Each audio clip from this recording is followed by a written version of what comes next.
இன்றைக்கி புடலங்காய் வறுவல் எப்படி செய்யுதுன்னு பார்க்கலாம். அதுக்கு நான் ஒரு பேனில் ஒரு 3 டீஸ்பூன் அளவுக்கு எண்ணெய் சேர்த்துட்டு எண்ணெய் காஞ்சதுக்கப்புறமா கடுகு, உளுத்தம்பருப்பு, கருவேப்பிலை, ஒரு மீடியம் சைஸ் வெங்காயத்தை பொடியாக நறுக்கி சேர்த்து நல்லா வதக்கிக்கலாம். வெங்காயம் ஓரளவுக்கு வதங்கினதுக்கப்புறமா நம்ம நறுக்கி வச்சுருந்த புடலங்காய் எல்லாம் சேர்த்துக்கலாம். புடலங்காய் சைஸ் நீங்கள் எப்படி வேணாலும் கட் பண்ணிக்கலாம். நான் இந்த சைஸில் கட் பண்ணி எடுத்துருக்கேன். இதில் கொஞ்சமாக மஞ்சள் தூள், தேவையான உப்பு சேர்த்துட்டு கொஞ்சமாக தண்ணி தெளித்து தட்டு போட்டு மூடி வேக வச்சுக்கலாம். நடுவில் கலரி விட்டுக்கலாம், இல்லைன்னா அடி பிடிச்சிரும்.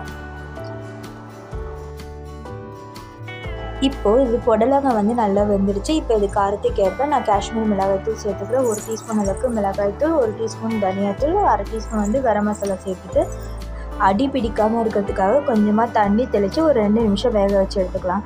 சூப்பரான புடலங்காய் வறுவல் ரெடி ஆகிடுச்சு.